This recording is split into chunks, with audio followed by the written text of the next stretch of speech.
चलो।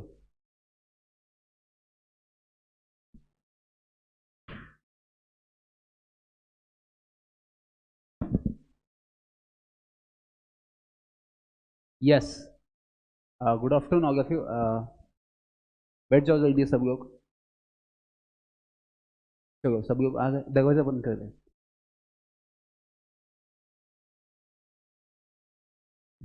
चलो, notes open. कल का पेज नंबर क्या था? हाँ, वो उसी पेज पे। ठीक है,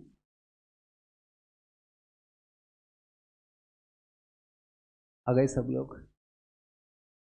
एसी चाहिए? एसी ऑलरेडी स्टार्ट है, हो जाएगा थोड़ा ठंडा।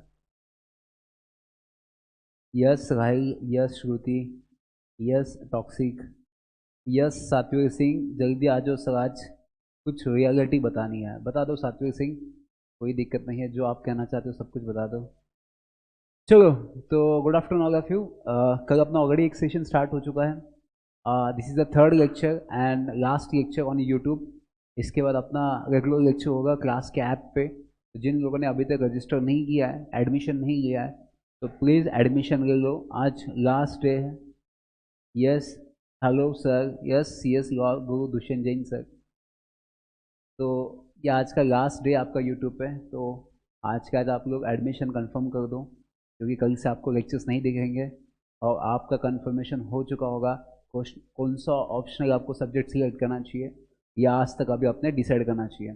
चलो, तो कल अपन ने बहुत सारी चीज़ें देखी। आईपीआई क्या होता है, तो अगर जिसको याद है आईपीआई का मतलब क्या होता है। एंड दूसरी चीज़, मैंने ऑलरेडी फर्स्ट चैप्टर की नोट्स ग्रुप पे शेयर कर चुका हूँ। तो जिन लोगों के पास नोट्स नहीं है, व्हाट्सएप ग्रुप पे मैंने ऑलरेडी आज सुबह ही आपको नोट्स दे दी है, तो वो नोट्स एक बार देख लो। बहुत सिंपल लैंग्वेज में मैंने एक्सप्लेन किया है और इम्पॉर्टेंट टर्म्स को हाईलाइट किया है, तो आपको एक्स्ट्रा कुछ करने की ज़रूरत नहीं है। तो जितनी नोट्स दी है उतनी ही करना। तो स्टेप बाय स्टेप मैं आपको नोट्स दे दूंगा, जैसे ये हो जाएगा। और उसमें सब एग्जाम्पल्स मैंने दिए हैं। Yes yes yes. चलो स्टार्ट करते हैं। आईपीआर कल अपन ने बेसिक देखा था बच्चों। आईपीआर का मतलब क्या होता है, अगर आपको याद है, इंटेलेक्चुअल प्रॉपर्टी राइट्स। तो इसमें जनरली इंटेंजिबल प्रॉपर्टी होती है जो अपन किसी और को ट्रांसफर करते हैं। ये ऐसी दुनिया है जहाँ पे फिजिकल प्रॉपर्टी की बात नहीं करते। यहाँ पे अपन किसकी बात करते हैं बच्चों? यहाँ पे अपन बात करते हैं राइट्स की। जो राइट्स दूसरे को ट्रांसफर किए जाते, किसके बदले में ट्रांसफर किए जाते? आपको उसके बदले में क्या मिलता है बच्चों? रॉयल्टी मिलती है, कमीशंस मिलता है, या आपको वहाँ पे और कुछ कंपनसेशन मिलता है। तो आप ये राइट किसी और को ट्रांसफर करते हो। तो इंटेलेक्चुअल प्रॉपर्टी में सबसे इंपॉर्टेंट जो वर्ड है बच्चों, जो अपन ने देखा था, वो क्या था? इनोवेशन। जिसके पास इनोवेशन है वो इसके अंडर आ सकता है। क्योंकि अगर ऐसी कोई नई चीज़ है जो आप रजिस्टर्ड करना चाहते हो आपके नाम पे, तो याद रखना आपको किसके अंडर आना पड़ेगा? इंटेलेक्चुअल प्रॉपर्टी राइट्स के अंडर आपको रजिस्टर करना पड़ेगा।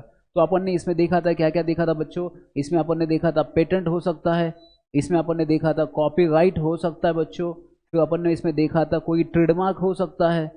तो ये यहाँ पे कोई भी अगर नई चीज़ होती है तो आपको वो रजिस्टर करना पड़ेगा। और यहाँ पे बहुत ही अच्छा स्कोप है। सर आप टीचिंग में क्यों आ गए मार्केट में? पे अच्छा नहीं है ना, बहुत स्ट्रगल है, 25 के मंथ है फ्रेशर्स सीएस को, फिर क्या फ़ायदा प्रोफेशनल कोर्स करने का? साथियों सिंह, प्रोफेशनल कोर्स करने का फ़ायदा क्या है? क्योंकि अगर आप सीएस नहीं हो, इसलिए आप ये कहते होंगे, जो लोग सीएस है उनसे जाके बात करना, क्या मार्केट में 25,000 मिलता है? आपने जो कमेंट किया नीचे यूट्यूब पे कि 25,000 मिलता है सीएस कोर्स, ऐसा है? ये साथियों एक चीज़ याद रखना हमेशा, तेरे को तेरे आजू बाजू में, तेरे घर के वहाँ पे, तेरे क्लास के वहाँ पे, तेरे जहाँ पे भी जाता होगा, वहाँ पे हर कोई सीएस नहीं होता है। तो जो लोग तेरे को बताते हैं कि सीएस 25,000 रुपीज़ देता है, वो आपको गलत बताते हैं। क्योंकि आप उन लोगों से जाके मिलना कि सीएस क्या होता है, सीएस से कितने पैसा कमाया जा सकता है। सीएस से कोई 5 रुपये भी कमा सकता है, कोई 5 करोड़ भी कमा सकता है। डिपेंड करता है कि आपके पास नॉलेज कितना है, आप कैसे उससे डील करते हो। तो ये मार्केट में ये मत समझना कि सीएस का स्कोप नहीं है, 25,000 नहीं देते हैं, ये आपकी सोच है। क्योंकि मैं मानता हूँ कि सीएस है तो मैं हूँ आज, क्योंकि आज मैं उस परिवार से बिलोंग करता हूँ जहाँ पे मिडिल क्लास फैमिली से आना और सीएस जैसा कोर्स करना, जो सबसे डिफिकल्ट और सबसे ज़्यादा स्कोप जहाँ पे है, जिस कोर्स में, उस कोर्स में मुझे सीएस मैंने कंप्लीट किया, मुझे सबसे बड़ा प्राउड फील तब हुआ। अब सीएस में 25,000 मिलता है, ये आपको किसी ने कहा, मुझे नहीं पता, बट मेरा जो पैकेज था फर्स्ट वो 18 लाख था, इंडियन ऑयल कंपनी का। तो अगर आप आज भी गूगल पे जाके सर्च कर दो, 25,000 तो स्टाइपेंड दिए जाते हैं आज कंपनीज में।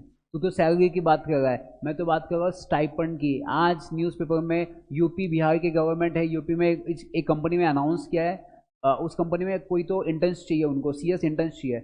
उनका पैकेज कितना बड़ा, इंटर्न्स का सिर्फ 25,000 बोला उन्होंने। मतलब आप सोचो सिर्फ इंटर्न्स को ही 25,000 दे गए, तो आप सोचो CS बनने के बाद तो आपको पेमेंट कितना मिलेगा। मैं आपको जस्ट एग्जाम्पल बता रहा हूँ। तो याद रखना ये मत समझना कि CS कोर्स ऐसा नहीं है। जिस दिन आप CS बन जाओगे तब आपको समझेगा कि CS कोर्स क्या होता है, CS की कीमत क्या होती है। और CS कंपनी सेक्रेटरी जब किसी बोर्ड ऑफ डायरेक्टर्स की मीटिंग में बैठता है तो आपको समझेगा कि तुम CS क्यों बने, उसके पीछे आपको मेन पर्पज समझ जाएगा, अभी नहीं समझेगा आपको। हम CS के लिए, CS हमारा धर्म है, CS हमारी जान है, और CS की वजह से ही हम आज यहाँ पे हैं। ठीक है साथियों।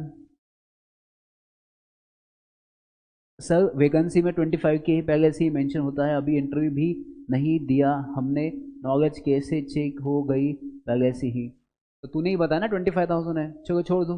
बट एक चीज़ कहता हूँ बच्चों, जो CS में आ चुके हैं, CS ऐसा कोर्स है जो आपको इससे बेहतर पेमेंट देगा। मैं आपको ऐसे बहुत सारे एग्जाम्पल्स है रियल लाइफ में जिनकी लाइफ बिकॉज ऑफ CS की वजह से चेंज हो चुकी है, उसमें से वन ऑफ द एग्जाम्पल मैं खुद हूँ, ये मैं आपको बताऊँगा। चलो अब अपन ने IPR ऑलरेडी स्टार्ट किया था फर्स्ट चैप्टर।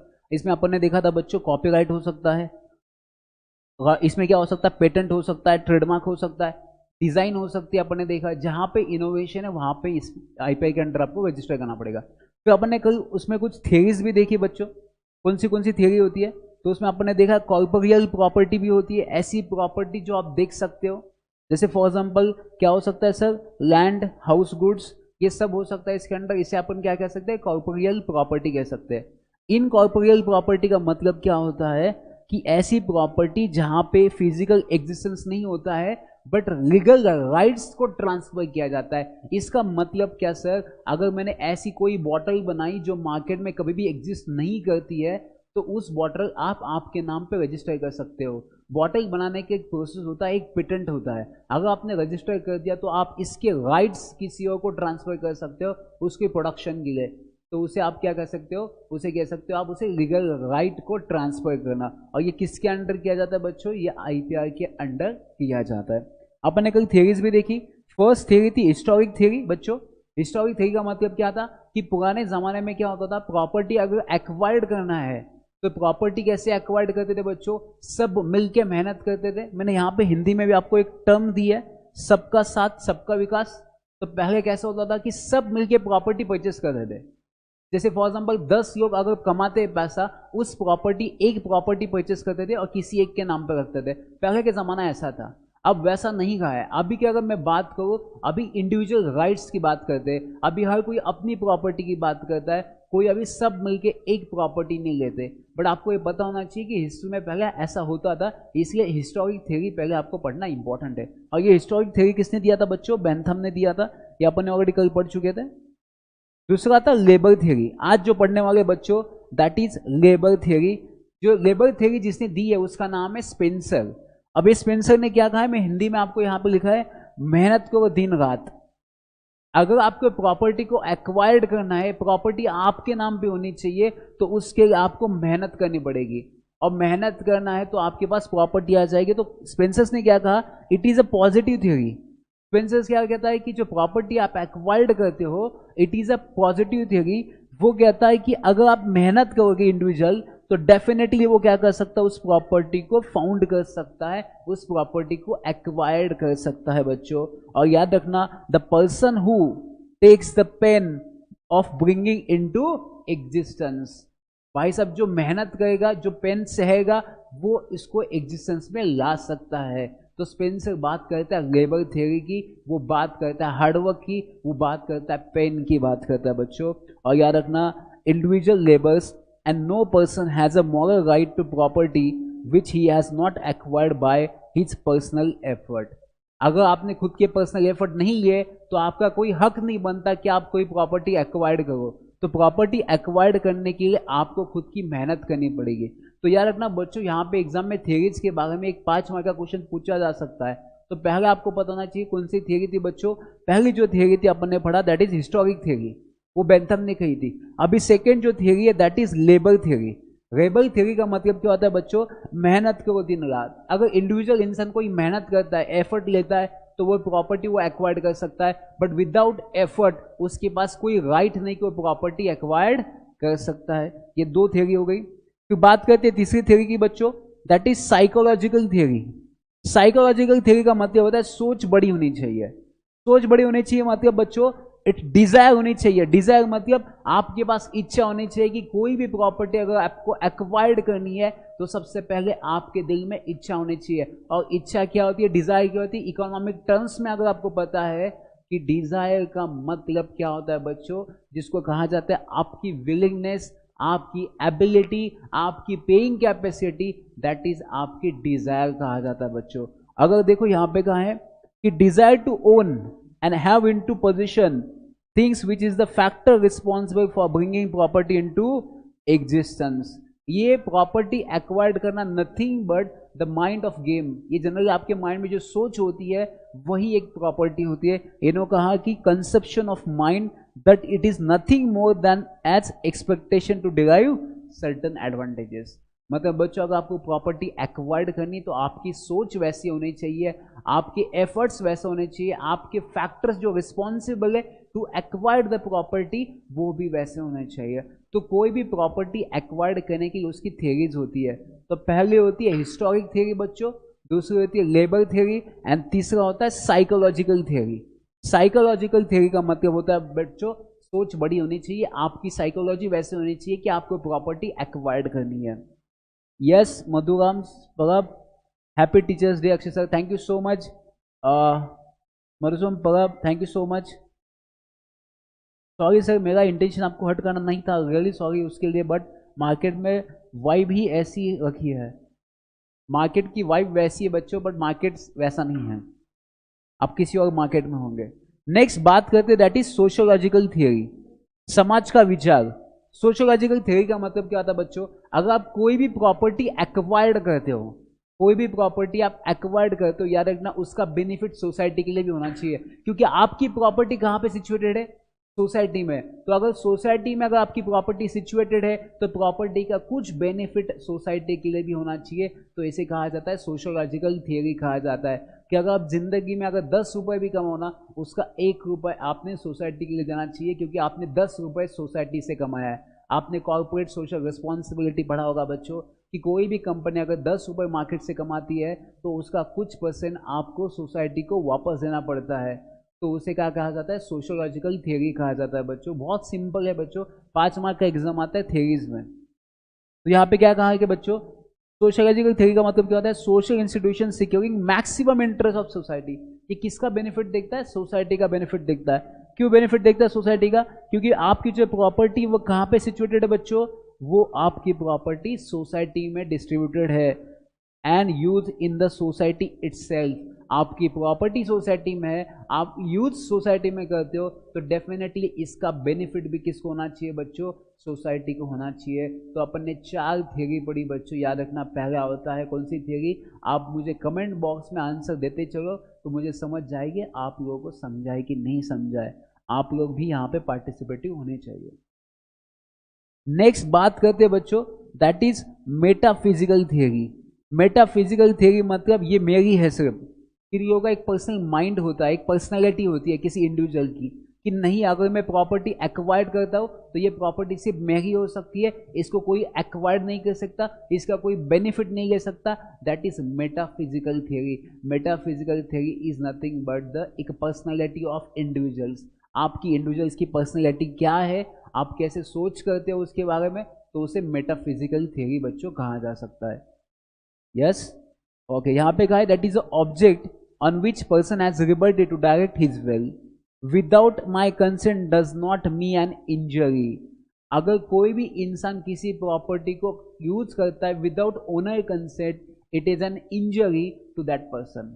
अगर आपने पढ़ा होगा एग्जीक्यूटिव में damnum sine injury and injury sine damnum, कि अगर कोई भी प्रॉपर्टी कोई इंसान विदाउट ओनर्स कंसेंट यूज करता है, अगर उसको कुछ लीगल डैमेजेस हो जाते हैं तो आपको कंपनसेशन देना पड़ता है। तो इस केस में वैसा ही है, ये इंडिविजुअल कैरेक्टर की बात करता है, इंडिविजुअल इंसान की बात करता है। नेक्स्ट क्या है कि property is the creation of state. ये नेक्स्ट थ्योरी क्या कहता है, property is the creation of state. इसका मतलब लॉ फर्स्ट देन प्रॉपर्टी। मुझे एक बात बताओ आप एग्जाम्पल कि पहले प्रॉपर्टी आई कि पहले लॉ आया? कोई मुझे बता सकता है कमेंट बॉक्स में आंसर कि पहले प्रॉपर्टी आई इस दुनिया में कि पहले लॉ आया? क्या लगता है कमेंट बॉक्स में जल्दी बताओ कि पहले इस दुनिया में प्रॉपर्टी पहले आई होगी या पहले लॉ बना होगा? Yes, thank you so much.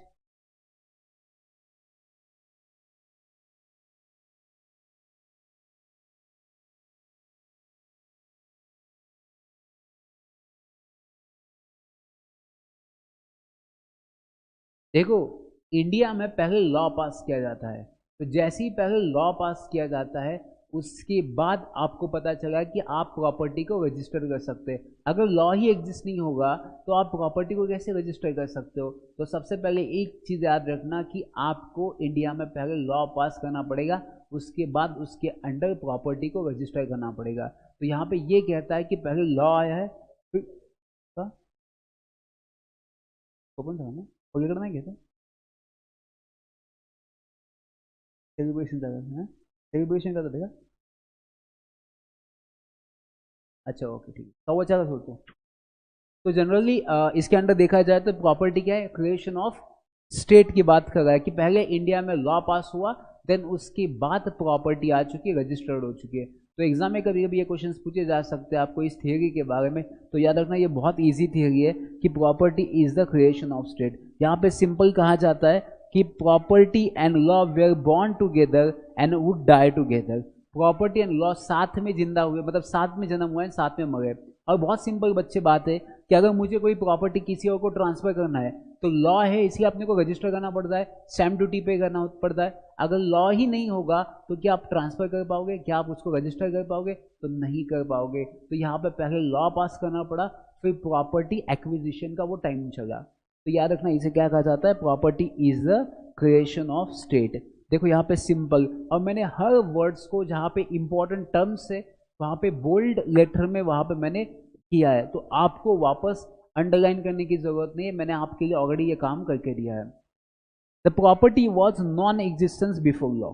मैंने कहा कि प्रॉपर्टी कोई एग्जिस्ट ही नहीं करती लॉ के बिना, पहले लॉ आएगा उसके बाद ही क्या होगा बच्चों? प्रॉपर्टी रजिस्टर्ड होगी। यहाँ पे क्या कहा है? It was convert possession into property and subscription into a right that law and state were founded. तो ये याद रखना, एग्जाम में अगर क्वेश्चन आ जाता है बच्चों के टाइप्स ऑफ थ्योरी क्या है, 5 मार्क के लिए क्वेश्चन आता है। और एग्जाम में क्वेश्चंस कैसे आते हैं मैंने ऑलरेडी आपके साथ डिस्कस किया। एग्जाम में लास्ट टाइम एक क्वेश्चन पेपर था आईपीआर का, क्योंकि पहले आईपीआर ऑलरेडी था, अभी सिर्फ सिलेबस थोड़ा चेंज कर दिया। आईपीआर में जनरल क्वेश्चंस क्या आते हैं कि कई केस लॉस दी जाती है, उस केस लॉ में जनरली 20 मार्क की केस लॉ होती है, ऐसे आपको 5 केस लॉज आएंगे। याद रखना आपके क्वेश्चन पेपर कैसा बनेगा, आपका एक क्वेश्चन पेपर होगा उसमें एक केस लॉ आपकी होगी 20 मार्क की। कितने मार्क की? 20 मार्क की। उसमें आपके जो क्वेश्चंस होंगे बच्चों वो 5-5 मार्क के 4 क्वेश्चंस होंगे।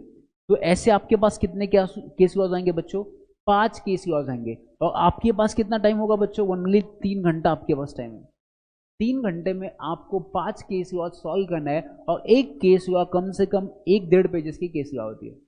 तो कोई दिक्कत नहीं है बच्चों, 1-1.5 पेजेस की केस लॉ तो कोई दिक्कत नहीं होती। अब यहाँ पे क्या होगा ना, एक क्वेश्चन आपको पूछेंगे उसके हिस्ट्री के बारे में। हिस्ट्री मतलब कि अगर प्रॉपर्टी के बारे में क्वेश्चन आए, आईपीआर के बारे में क्वेश्चन आ सकता है, क्योंकि आईपीआर की हिस्ट्री हमेशा सेम रहेगी, ये थ्योरी में कोई चेंज नहीं होगा। तो ये 5 केस लॉ में कहीं पे भी अगर क्वेश्चन आया तो ये आंसर आपका फिक्स है, क्योंकि कहीं ना कहीं एक जगह पे एक इंट्रोडक्शन के बेसिस पे आईपीआई के जो बेसिक हिस्ट्री है, जो थ्योरीज है, उसके बेसिस पे एक क्वेश्चन बैठता है, मतलब 100% बैठता है। तो वो क्वेश्चन किसी भी एक केस में यहाँ पे आ सकता है। तो आपके 5 मार्क कंफर्म हो गए। अभी क्वेश्चन कैसे पूछे जा सकते हैं मैं थोड़ा सा आपको आइडियाज बता दूँ। ये जो क्वेश्चन होगा फर्स्ट, इसमें से जो एक क्वेश्चन पूछा जाता है पहले 5 मार्क का, वो आपको बोलेंगे आईपीआई के हिस्ट्री के बारे में बताओ कि इंटेलेक्चुअल प्रॉपर्टी क्या होता है, उसकी थ्योरीज क्या है। फिर नेक्स्ट 5 मार्क का आपको क्वेश्चन पूछेंगे कि अगर आपका कॉपीराइट का क्वेश्चन है तो आपको पूछेंगे कॉपीराइट क्या होता है, कॉपीराइट की थ्योरीज क्या होती है। फिर इसमें नेक्स्ट केस लॉ में पूछेंगे इसका रजिस्ट्रेशन क्या होता है। फिर नेक्स्ट इसमें पूछेंगे इसका अगर वायलेशन करता है कोई, मतलब इसका नॉन रजिस्ट्रेशन होता है या कोई इन्फ्रिंगमेंट करता है, तो इस केस में इसके कॉन्सिक्वेंसेस क्या होंगे। तो ऐसी 20 मार्क की केस होगी जो पूरे चैप्टर्स या 3 या 4 चैप्टर्स को मिला के आपके आएगी। तो इसके लिए आपके पास आइडियाज क्या होगी, इसके पास आपके पास नोट्स कैसे होने चाहिए। तो नोट्स आपके पास सिस्टमैटिकली होने चाहिए, एकदम सिस्टमैटिक मतलब कैसे होने चाहिए, जैसे मैंने आपको अभी लिख के दिया। अगर मैं स्टूडेंट होता तो मैं क्या लिखता, यहाँ पे 5 थ्योरीज के नाम लिखता। अभी अपन ने 5 थ्योरीज पढ़ी, यस और no, metaphysical theory, sociological theory, personal theory. तो ये जो थ्योरीज होती है यहाँ पे आपको घर जाने के बाद ऐसे थ्योरीज लिखना है, और इसके आगे आपको शॉर्ट में लिखना है, सिर्फ एक एक दो दो स्टेटमेंट लिखना है, ताकि आप एग्जाम में जाके उसे एक्सप्लेन कर पाओगे।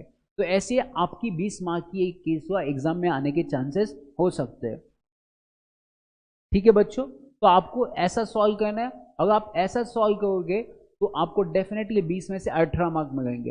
अगर आप सोचो 20 में से अगर आपको 17-18 मार्क भी लग गए तो आप अराउंड 60 के अबव तो आराम से आप जा चले जाओगे। तो इसके लिए प्रैक्टिस आपको अभी से करनी पड़ेगी। और अभी ये अपना लास्ट सेशन है आज यूट्यूब का, तो मैं आपको कुछ चीज़ें बताना चाहता हूँ। आपने 2-3 लेक्चर्स देख ही लिया होगा कि इसके बाद जो भी लेक्चर्स होंगे वो ऐप पे होंगे। और दूसरी चीज़ बच्चों, अपन अराउंड 50 केस लॉ सॉल्व करने वाले, 50 से 100 के बीच में अपने केस लॉस होने वाले, तो उसमें से केस लॉस आने के चांसेस बहुत होंगे। और क्लास में अपन अराउंड 50 to 100 केस लॉस अपन लिखने वाले हैं, जिसमें आंसर्स कैसे फॉर्म करना है, केस लॉ को कैसे स्टडी करना है, उसमें आंसर्स कैसे लिखना है, और 3 घंटे में 100 मार्क्स का पेपर कैसे अटेम्प्ट करना है, कौन से नोट्स अपने लेके जाने हैं ऑप्शनल सब्जेक्ट के लिए, उसको कैसे फाइंड आउट करना है सर, मास्टर इंडेक्स क्या होती है, कोई क्वेश्चन सीधा आ जाता है तो उसको नोट्स में कैसे ढूंढना है सर, उसके लिए अगर डायग्राम्स यूज किया तो वो चलेगा क्या सर। क्योंकि शॉर्ट आपको बताओ क्या कि जब ये ऑप्शनल सब्जेक्ट जो होता है it is open book exam, और इसमें सबसे बड़ी डिफिकल्टीज क्या होती है बच्चों,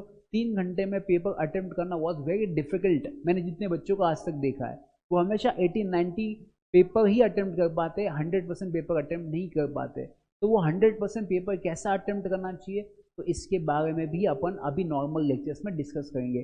तो कल से जितने भी बच्चे ऑनलाइन में हैं वो कल से अपन ऐप पे लेक्चर्स लेंगे, तो प्रॉपर सिस्टमैटिकली होगा। आप डाउट भी पूछ सकते हैं, आपका ऑडियो भी अनम्यूट कर सकते हो। अपने ऐप का वो फीचर्स है, अगर आप क्लास परचेस करते हो आईकैन का तो वहाँ पे एक फीचर्स भी होता है कि आप आईकैन ऐप के थ्रू आप क्वेश्चंस पूछ सकते हैं, डाउट्स पूछ सकते हैं, कम्युनिकेशन कर सकते हो। आपको कुछ बात करना फैकल्टी से आप बात भी कर सकते हो। तो कल से अपना सेशन ऐसा रहेगा। और बच्चों मैं आपको कह रहा हूँ कि अपने पास बहुत सफिशिएंट टाइम है, और ये अभी अपना इतना सफिशिएंट टाइम है, अगर आपने अभी से एक एक केस हुआ आप अगर सॉल्व करने लग गए एक एक टॉपिक के बेसिस पे, तो अब मैं आपको गारंटी दे रहा हूँ, श्योरिटी दे रहा हूँ कि जब आपका अटेम्प्ट आएगा तब तक अपना syllabus, revision and case law दोनों हो जाएंगे। और मैं आपको बताऊँ एग्जाम में ना केस लॉ आपको रेफरेंस देनी ही पड़ती है। अगर 5 केस लॉज है तो 5 केस स्टडीज आपके पास रेडी होनी चाहिए। क्या सर पूरी केस लॉज लिखनी पड़ती है एग्जाम में, तो इसका आंसर नहीं है, क्योंकि एग्जीक्यूटिव में आपको बहुत छोटी केस लॉज होती है, बट फाइनल में क्या होता है ना बहुत बड़ी बड़ी केस लॉज आती है एक एक पेजेस की, और उसको नीचे पूछी जाती है कि कोई रेफरेंस में केस लॉज बताओ। तो क्या वो केस लॉज कैसे लिखनी है, उसको रिप्रेजेंट कैसे करना है, ये पूरे डाउट्स आपके अपन सॉल्व करेंगे बच्चों क्लास में। तो मैं आपको कहता हूँ कि आईपीआर ऐसा सब्जेक्ट है, इसमें आप एग्जाम्शन क्या, इसमें आप प्रैक्टिस भी कर सकते हो, आपका फ्यूचर भी देख सकते हो, बट इसमें ज़रूरत क्या बच्चों, आपके डेडिकेशन की। बस फैकल्टी आपके साथ है, हम ऐसी फैकल्टी जो हमेशा आपके साथ रहेंगे और हमेशा आपके जो भी डाउट्स हो हमेशा सॉल्व करते रहेंगे। तो अपन आज ड्यू टू आज शिक्षक दिन है, आज उसकी वजह से कुछ यहाँ पे कार्यक्रम में कुछ फंक्शंस है क्लास में, तो इसकी वजह से आज ज़्यादा लेक्चर नहीं हो पाएगा। बट इसके बाद अगर आपको आईपीआर में कुछ डाउट्स है, कुछ पूछना है, कुछ सजेशन चाहिए, कुछ एडवाइस चाहिए मेरे साइड से, तो मैं हमेशा अवेलेबल हूँ आपके लिए। तो आप मुझे व्हाट्सएप पे भी मैसेज कर सकते हैं, नोट्स मैंने जो शेयर किए उसके नीचे मेरा नंबर है, तो वहाँ पे आप मुझे मैसेज भी कर सकते हैं। अगर आपके कुछ डाउट है, अभी भी आपको लगता है कि आईपीआर क्यों लेना चाहिए, आपको कुछ एडवाइस चाहिए, तो मैं आपके लिए अवेलेबल हूँ। बट याद रखना बच्चों, आपने जो कोर्स लिया है सीएस वो सबसे बेहतरीन कोर्स है, आप किसी की मत सुनना। जिस दिन आप सीएस बन जाओगे उस दिन आपको मार्केट में पता चल जाएगा कि आपने कितना बेहतरीन कोर्स किया है, क्योंकि आपको पता है सीए की अवेयरनेस बहुत है, चार्टर अकाउंटेंट बहुत मिल जाएंगे, बहुत अवेयरनेस है, बट सीएस की उतनी अवेयरनेस नहीं है, लोगों को नहीं पता है सीएस क्या होता है। क्योंकि वहाँ पे चार्टर अकाउंट आपको पता है चार्टर सेक्रेटरी कहते हैं, बहुत सारे उसके कंप्यूटर साइंस कहते हैं। तो जहाँ पे लोगों को नहीं पता है इसका मतलब अभी भी मार्केट में बहुत ह्यूज स्कोप है, और अभी 25,000 सिर्फ स्टाइपेंड में देते हैं। तो अभी सिर्फ अपने को मेहनत करना है, आप ऑलरेडी उस स्टेप तक आ चुके, अभी जस्ट थोड़ा सा स्टेप बचा है लास्ट, वो जैसे ही हो जाए कि आप कंप्लीट सीएस बन जाओगे बच्चों। ठीक है, तो आज का सेशन किसी इसकी वजह से चल के अपन यहीं पे स्टॉप करते हैं, और कल से अपना रेगुलर लेक्चर्स होगा कि 1.5 घंटे का। तो कल अपन मिलते हैं और आज ही डिसाइड करोगे कौन सा ऑप्शनल लेना है। एंड ऑल द बेस्ट, आप सीएस कह सकता हूँ मैं आप लोगों को, अभी बस थोड़ा ही टाइम बचा है, उसके बाद 6 महीने का आप कंप्लीट ही सीएस बन जाओगे। तो टेम्पररी के लिए मैं आपको हाफ सी एस कह सकता हूँ। ठीक है, thank you so much for your wonderful time and your patience, and मिलते हैं अपन कल से। Bye bye, take care.